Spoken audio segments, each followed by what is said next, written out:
Diz assim o texto: um jovem o seguia envolto em um lençol sobre o corpo nu, e lançaram-lhes as mãos. Mas ele, largando o lençol, fugiu nu. Algumas versões diz desnudo. Pode tomar o seu assento, por gentileza. Fique tranquila, não vou falar nenhum palavrão aqui esta noite.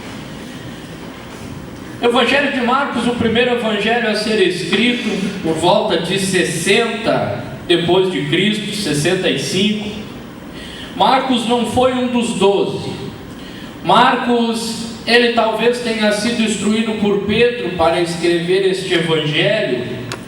Marcos, porém, ele tem um papel fundamental. Ele tem alguns trechos que relatam algo sobre ele no livro de Atos dos Apóstolos. Mas no capítulo de número 14 aqui ele fala de um jovem que ele está um pouco não muito bem vestido, não muito bem trajado.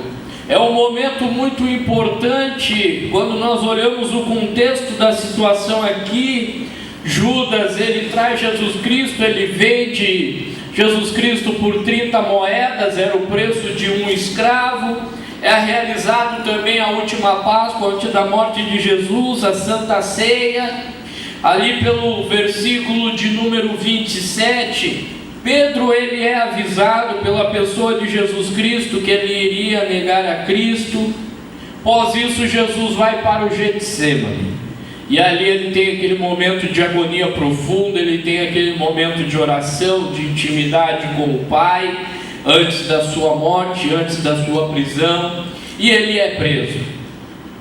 Algo nos faz acreditar que este jovem nu aqui, ao qual ele é anônimo, ele é o próprio João Marcos, é o próprio Marcos, o mesmo de Atos dos Apóstolos, ao qual eu vou falar algo também sobre ele, muito interessante.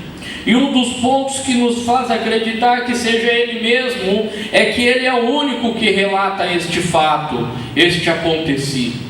Outro ponto é que quando nós voltamos nossos olhos para Atos no capítulo 4 e Atos capítulo 12, nós vemos que a igreja estava reunida na casa de Maria, mãe de João Marcos, em oração. Por causa destes dois textos, acredita-se, não podemos afirmar, mas acredita-se que seja este jovem, o próprio João Marcos, e que Judas, quando levou os homens para prenderem a Jesus, ele foi primeiramente na casa de João Marcos. E João Marcos, vendo a cena, vendo a situação, ele sai apavorado e envolto somente por um lençol, para ver o que estava acontecendo, para ver o momento da prisão do Senhor Jesus Cristo. Mas nós podemos aprender muitas coisas preciosas com este acontecimento. E o primeiro ponto que eu aponto aqui é símbolo dos que seguem Jesus sem compromisso. Este jovem nu é um símbolo daqueles que seguem a Jesus Cristo sem um compromisso.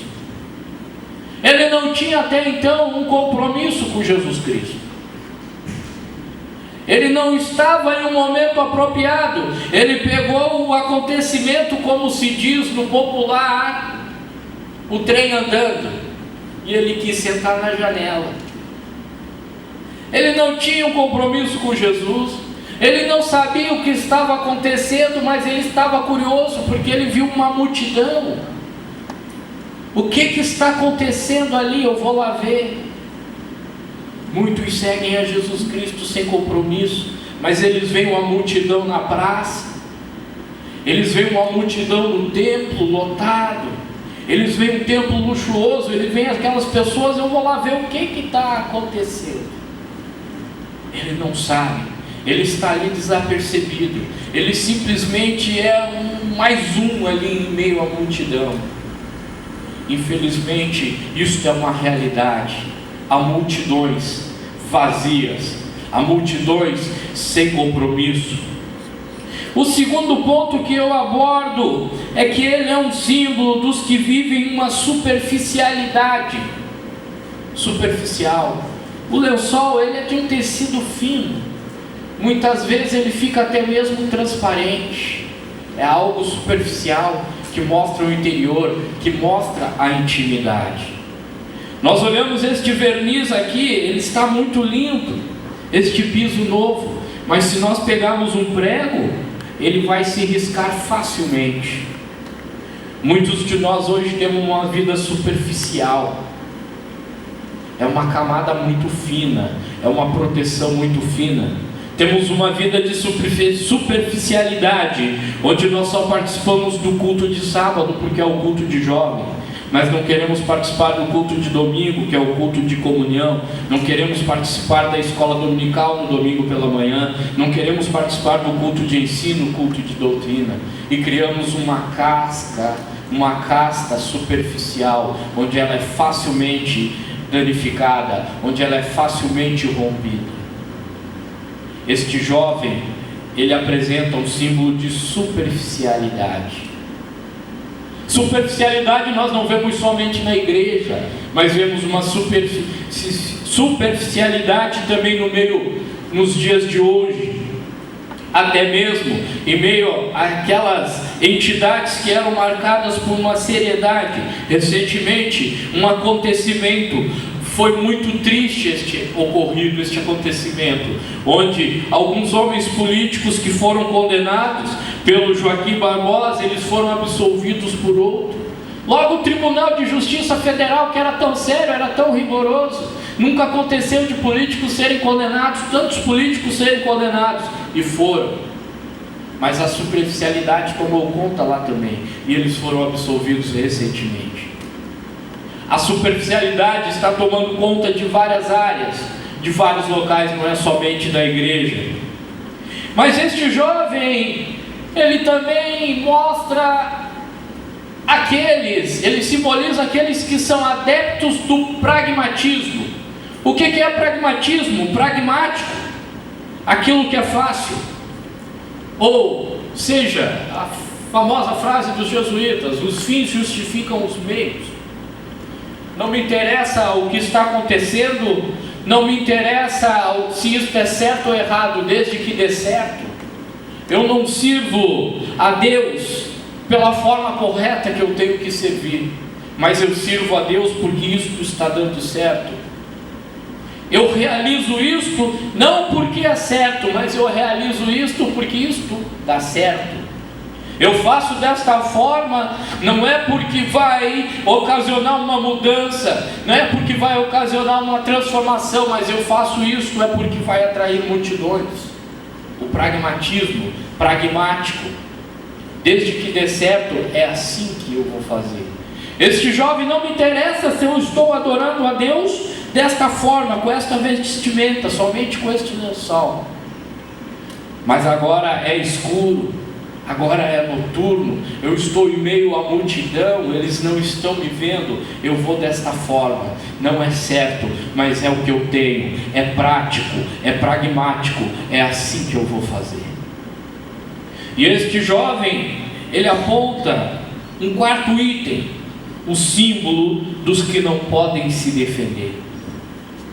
Aquele jovem não podia se defender. Mas por que, irmão Luciano, que ele não podia se defender? Ele estava envolto com um lençol, as suas mãos seguravam aquele lençol. Se ele soltasse as suas mãos, o lençol ia cair. Nós não somos assim muitas vezes, não estamos desprevenidos. Se eu fosse perguntar a cada um de vocês esta noite, quem é Jesus para você? Se você fosse indagado esta noite, quem é Jesus para você? Será que você estaria verdadeiramente apto a responder? Se hoje te pedissem a tua alma, o que terias tu a oferecer? A superficialidade, seguir Jesus sem compromisso, superficialidade, pragmatismo, tem tomado conta das nossas vidas muitas das vezes. Não podemos nos defender. Quanto tempo nós dedicamos à leitura da palavra de Deus? Quanto tempo nós dedicamos ao estudo da palavra de Deus? Eu faço uma pergunta simples. Essa semana eu conversava com o meu colega lá, o Rogério, sobre a Bíblia. Eu faço uma pergunta simples para vocês. Quem cortou o cabelo de Sansão? Quem? Pode falar alto, por favor. Não foi a Dalila. Não foi a Dalila. Se nós olharmos o texto, Dalila descobriu o segredo de Sansão, mas ela faz ele dormir e chama um homem para cortar o seu cabelo.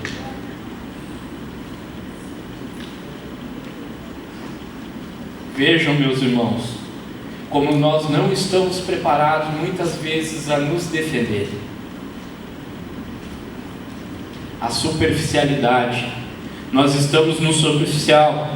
Livro de Ezequiel, no capítulo de número 46 ou 47, as torrentes das águas purificadoras. Ezequiel entra na água e a água vai até o seu tornozelo, ele vai mais um pouco, vai até o seu joelho, vai até a sua cintura, e ele vai indo.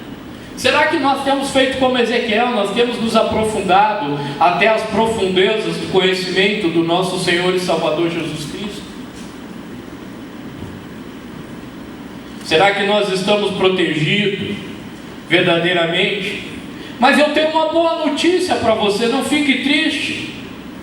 Se você talvez se enquadre em um destes perfis aqui, ao qual eu mencionei sobre este jovem nu. No livro de Atos dos Apóstolos, capítulo 13, versículo de número 5, nós vemos este João Marcos, que tudo indica ser este jovem nu, ele sendo um cooperador da obra do Senhor. Capítulo 13, versículo de número 5, nos diz o seguinte: e chegados a Salamina, anunciavam a palavra de Deus nas sinagogas dos judeus, e tinham também a João Marcos como cooperador. Quando nós olhamos as escrituras no texto grego, essa palavra cooperador tinha 3 expressões: uma diácono, outra auxiliar, a qual a revista atualizada diz auxiliar, e outra dizia ministro, mas este ministro é rupere, grego rupere, e esse rupere é aquele que era condenado à morte, mas além disso ele ainda tinha que trabalhar como remador nos navios, antes dele ser morto. Antes dele ir para a morte, ele tinha que trabalhar como remador. E o remador, o ruperete, ele ficava no fundo do navio, ele não aparecia, ele só fazia o navio andar. E ele estava fazendo aquele navio andar, e à medida que o navio ia andando, a sua morte ia se aproximando. Ele servia até a morte. Esta é a expressão que é utilizada no grego quando fala que João Marcos era um cooperador. Mas tão rapidamente, no versículo de número 13, ainda do capítulo 13, João Marcos abandona a obra de Deus, não se sabe o porquê. Ele abandona tudo, ele atira tudo para cima, ele larga de mão. Ele que estava tão empolgado para ir junto para a viagem missionária com Paulo e o seu tio Barnabé. E partindo de Pafos, Paulo e os que estavam com ele chegaram a Perge da Panfilha, mas João, apartando-se deles, voltou para Jerusalém. Ele abandonou a obra. Isso é muito comum. Isso é muito comum quando nós chegamos a uma determinada idade, determinado ponto. Você passa por situações, por circunstâncias. São amizades novas que se faz na escola, na fase da adolescência. Começa o período dos namoros, são amizades novas que se faz na faculdade, começa a conhecer outras coisas, começa a conhecer outras teses, começa a conhecer outras religiões, começa a conhecer alguns filósofos que condenam o cristianismo e que defendem outras coisas. E se você é um jovem superficial, você corre o risco de ceder e abandonar a sua fé, ainda que seja por um pouco de tempo. Não se sabe exatamente o que ocasionou essa desistência de João Marcos. Algumas ideias, algumas hipóteses é de que esta região da Panfilha exigia um grande índice de malária, onde Paulo adquiriu a malária e depois ele vem a dizer que o espinho na carne, alguns acreditam ser a enfermidade que ele contraiu, não podemos afirmar. Talvez por esse motivo que João Marcos desistiu. outro talvez pelo poder autoritário, pelo autoritarismo que Paulo tinha, e outros acreditam talvez pela dificuldade geográfica daquela região de possuir muitas montanhas. Não se sabe exatamente, Lucas não relata o que fez com que João Marcos abandonasse a viagem, mas são muitos os fatores. É um entristecimento dentro da igreja que às vezes pode nos afastar, pode nos entristecer. É um relacionamento que você inicia e não dá certo e você se entristece. Ou é um problema de fofoca que levanta uma calúnia contra ti. São vários os fatores que podem contribuir a isso. Na sequência, no capítulo de número 15, nós vemos que João Marcos, embora ele tenha tido esta fraqueza, essa desistência, o seu tio Barnabé, que significa consolação, vai lá e resgata ele. Deus, Ele sempre levanta pessoas para nos estender a mão. Deus, Ele nunca nos abandona. Agora, nós precisamos ter humildade para ouvirmos os mais velhos. Nós precisamos ter humildade para ouvirmos os conselhos. Precisamos nos dobrar. Precisamos reconhecer a autoridade imposta sobre homens e mulheres de Deus. João Marcos, ele abandonou. Barnabé foi lá e resgatou ele. Ele foi humilde. Ele reconheceu: não, eu vou contigo, meu tio. Eu vou aceitar esta oportunidade que você está me dando. Mas muitas vezes nós não agimos desta forma. Nós achamos donos do nosso próprio nariz, não aceitamos o corretivo, o puxão de orelha, o conselho, a oportunidade. Não, se o fulano de tal não vir aqui, eu não volto. A soberba, o orgulho, a arrogância fala mais alto. Mas João Marcos, ele ouviu o chamado do seu tio. Alguns dias depois, disse Paulo a Barnabé: tornemos a visitar nossos irmãos por todas as cidades em que já anunciamos a palavra do Senhor, para ver como estão. E Barnabé aconselhava que tomassem consigo a João, chamado Marcos. Paulo parecia razoável que não tomassem consigo aquele que desde a Panfilha se tinha apartado deles e não os acompanhou naquela obra. Foi tamanha a contenda entre Paulo e Barnabé que eles se separaram, mas ali duas regiões foram evangelizadas.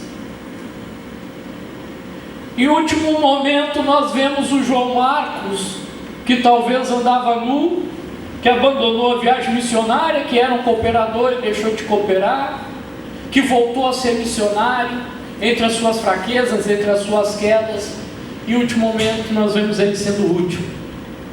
Mas como assim? 2 Timóteo capítulo 4, versículo de número 11, Paulo diz: só me resta Lucas, até Demas. Aprendemos uma coisa importante: não importa como começamos, mas sim como terminamos.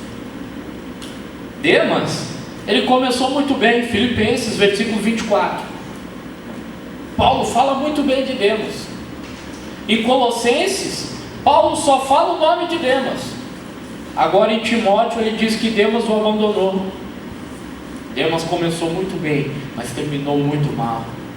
Este jovem começou mal, mas ele termina muito bem. Paulo diz: só me resta Lucas. Me trago a João Marcos, porque ele é muito útil. Para quê? Para o ministério. Entenda uma coisa esta noite: não importa como você é, importa é que o Senhor te ama, e que esta noite Ele pode mudar a tua vida. Esta noite Ele pode escrever uma nova história para você. Esta noite Ele pode começar a cumprir os planos, as promessas que Ele tem sobre a tua vida. Esta noite, não amanhã. Não interessa o que você fez. o Senhor te perdoa. Não interessa se um momento você fraquejou, não interessa se um momento você desanimou,